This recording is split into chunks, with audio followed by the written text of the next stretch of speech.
नमस्कार दोस्तों, आप सबका स्वागत है स्पोर्टिंग वर्ड्स की इस नए वीडियो पे। आज हम बात करने वाले हैं, जी हाँ, जो गेम आप अपने सामने देख रहे हो, बास्केटबॉल के बारे में। तो मैं इसके बारे में डिटेल में बताऊंगा। ये यार इसके बेसिक्स क्या हैं, इसके मतलब फेडरेशंस कौन कौन सी हैं और क्या क्या इसमें इंपॉर्टेंट टर्म्स होती है, वो सब मैं आपको बताऊंगा। तो जैसे कि आप देख रहे हैं, मैं विकिपीडिया के ऑफिशियल पेज पे आ चुका हूँ बास्केटबॉल के, और इसमें सीधा सीधा सिंपल ये लिखा हुआ है यार, ये एक टीम स्पोर्ट्स है। जैसे हम जानते हैं यार, आपने भी हो सकता है बचपन में ये ज़रूर खेला हो, स्कूल में खेला हो। और 2 टीम होती हैं इसमें, 5-5 प्लेयर्स की होती हैं, और ये एक रेक्टेंगुलर कोर्ट में खेला जाता है। रेक्टेंगुलर कोर्ट में आपको दिखाता हूँ, इस तरीके का रेक्टेंगुलर कोर्ट होता है और तकरीबन एक साइड इस तरीके लिखते हैं। ज़्यादातर बच्चे एक साइड की तरफ खेलते हैं, ज़्यादातर स्कूल में एक साइड की तरफ खेला हुआ, जब तक आप प्रोफेशनल नहीं गए होंगे।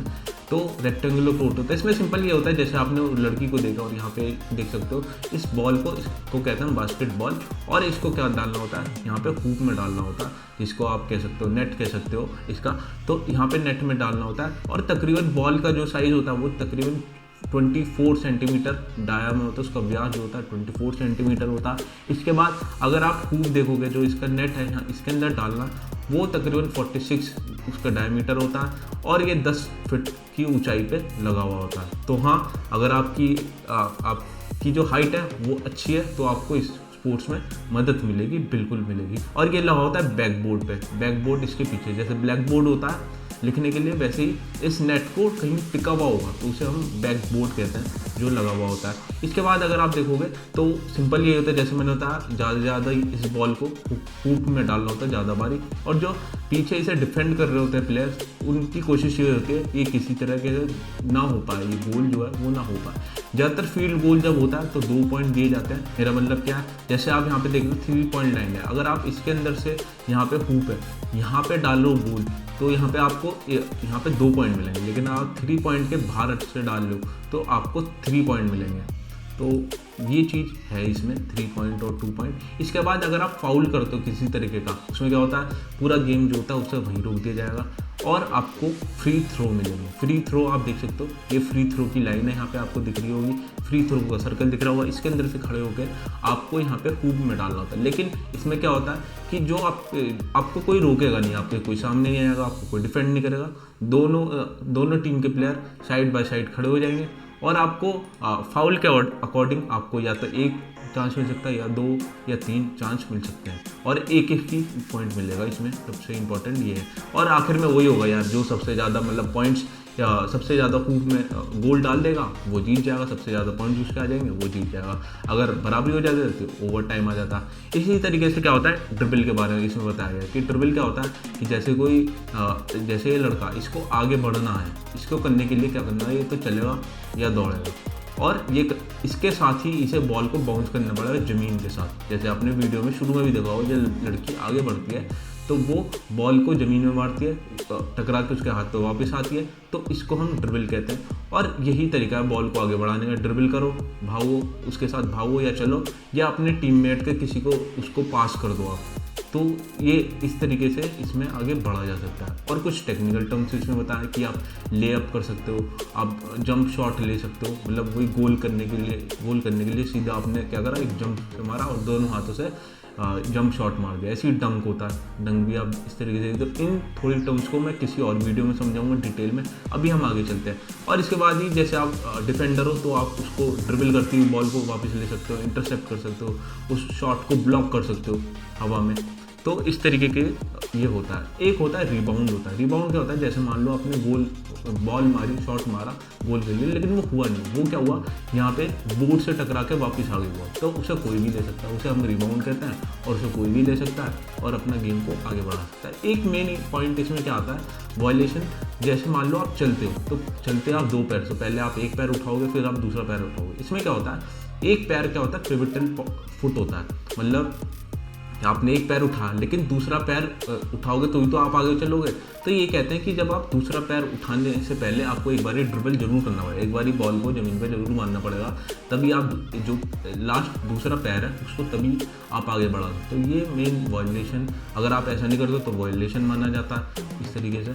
और आपको ये भी है कि मान लो आपने दोनों हाथों से बॉल पकड़ ली हो सकता है आप पास करना चाह रहे हो, लेकिन अब आपका मन हुआ कि ना मुझे पास नहीं करना है, मुझे अपने पास ही ड्रिबल करना है, तो आपको कुछ भी करने से पहले एक बार ड्रिबल करना पड़ेगा, तब आप आगे बढ़ सकते हो। इसके बाद कुछ नॉमेनक्लेचर होता है, मतलब आप ये कह सकते हो कुछ स्टैंडर्ड रूल्स होते हैं जो कि मतलब ऐसा नहीं आपको फॉलो करने ही करना है एक टीम बनाने के लिए। जैसे कि मेन है क्या है, सबसे अगर आपकी टीम 5 प्लेयर्स की है तो उसमें जो सबसे लंबा होता है उसे सेंटर पे रखा जाता है। आप कहोगे यार ये सेंटर क्या होता है, तो सेंटर में यहाँ पे दिखा देता हूँ। इस तरीके के होता है, सेंटर होता है यहाँ पे, आपका हुप यहाँ पे और सेंटर होता है यहाँ 5वें नंबर पे, इसको सेंटर कहते हैं। तो यहाँ पे सबसे लंबा आपका जो प्लेयर होता है उसको रखा जाता है। इसके बाद अगर सेकंड टॉलेस्ट है या वो स्ट्रॉन्गेस्ट पर्सन है तो उसे आप पावर फॉरवर्ड में रखोगे। पावर फॉरवर्ड जैसे आप यहाँ देख सकते हो 4 नंबर पे पावर फॉरवर्ड है। इसके बाद अगर आप देखोगे तो उससे थोड़ा सा छोटा या एजाइल पर्सन, मतलब तेज़ी से मूवमेंट कर सकता है, उसे आप रखोगे स्मॉल फॉरवर्ड में। स्मॉल फॉरवर्ड कहाँ, यहाँ पे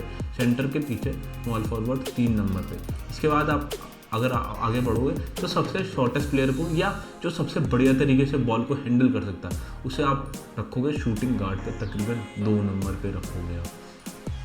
इस तरीके से आप रख सकते हो सकता है आपको कुछ और करना हो तो आप वो भी कर सकते हो, डिपेंड अपॉन आपके जो दोस्त हैं, आपके प्लेयर है, कितनी इसकी परफॉर्मेंस है, क्या उसके स्ट्रॉन्ग पॉइंट्स है। इसके बाद जैसे कि आप सब जानते ही होंगे यार 5 तो बहुत कम ही खेलता है। जैसा हमारे स्कूल में हो सकता है आप वन साइड पे ही खेलते हो, जैसे ये पूरा कोर्ट है तो हो सकता है सिर्फ आप हाफ कोर्ट में ही खेलते हो। हाफ कोर्ट में भी 1 हो गया, 2 हो गए, 3 बंदे हो गए, इतने ही हो पाते हैं। तो ये भी अनऑफिशियल खेला जाता है इस तरीके से। अगर आप पहली बार ही बात करो यार इसे इन्वेंट किसने करा, यार इसे खेला पहली बार किसने, तो वो 1981 में कनाडा अमेरिकन जिम टीचर थे जेम्स, जो स्प्रिंगफील्ड में रहते थे मैसाचुसेट्स और यूएसए के रहने वाले थे वो। तो उन्होंने पहली बार 1981 में इसको इंट्रोड्यूस करा और ये तकरीबन आप जानती हो बहुत ज़्यादा देखने वाला और बहुत ज़्यादा लोग इसे खेलते हैं और देखते हैं। इंडिया में भी मतलब हर स्कूल में तो एक बास्केटबॉल कोर्ट होता ही है, नॉर्मली होता ही है। और जैसे आप जानते हो नेशनल बास्केटबॉल एसोसिएशन NBA, ये क्या है मतलब प्रोफेशनल बहुत बड़ी लीग है ये दुनिया की बास्केटबॉल की, और बहुत ज़्यादा पैसा, सैलरीज, टैलेंट, कंपटीशन बहुत हाई इसमें रहता है। FIBA हमारी लीडिंग हाईएस्ट गवर्निंग बॉडी है, federation of basketball, federation international basketball. तो इसमें क्या कि इसके भी वर्ल्ड कप होते हैं, फीबा बास्केटबॉल वर्ल्ड कप या मैन ओलंपिक बास्केटबॉल टूर्नामेंट, ये मेजर इंटरनेशनल इवेंट्स हैं जो बार बार होते रहते हैं। इसके अलावा अगर वुमेंस के लिए देखें तो FIBA women basketball world cup या वुमेन ओलंपिक बास्केटबॉल टूर्नामेंट, ये लगातार इंटरनेशनल लेवल पर होते रहते हैं। इसके बाद अगर आप देखोगे हाईएस्ट गवर्निंग बॉडी फीबा, और इसका पूरा नाम होता है federation international D basketball amateur या इंटरनेशनल बास्केटबॉल फेडरेशन। पहली बार इसे खेला गया 21 दिसंबर 1891 और 130 साल पहले खेला गया था स्प्रिंगफील्ड मैसाचुसेट्स USA में। तकरीबन 5 प्लेयर एक तरफ होते हैं, इंडोर आउटडोर कैसे भी आप खेल लो।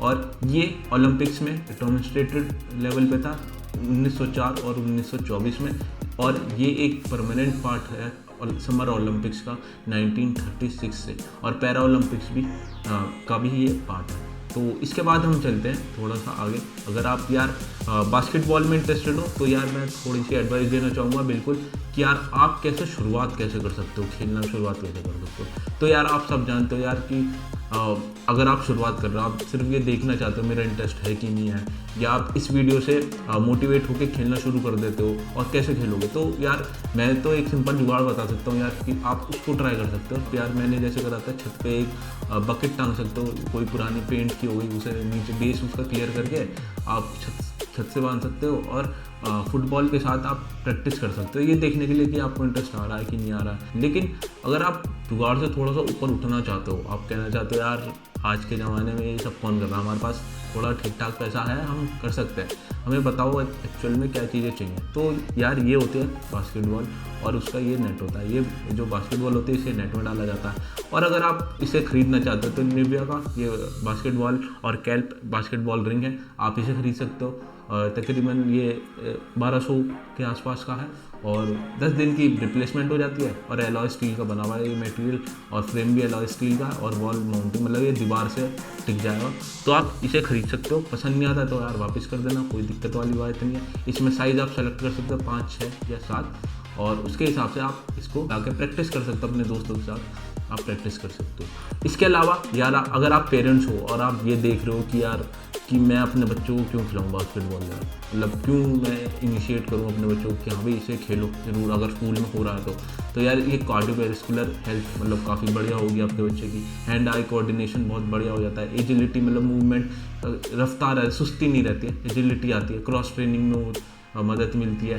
और कैमेरेडिया, इसका मतलब ये होता है कि दोस्तों के बीच में ट्रस्ट, फ्रेंडशिप, जब जीतते हैं तो टीम वर्क, ये सब सीखता है बच्चा उनसे। डिसिप्लिन सीखता है, वर्क एथिक्स सीखता है। इसके अलावा यार अगर हम न्यूज़ की तरफ बढ़े के बारे में, तो फीबा एशिया कप होने वाला है 2022 में, तकरीबन जुलाई में होने वाला है। और इंडिया फिलीपींस और लेबनान के ग्रुप में है, ग्रुप डी में।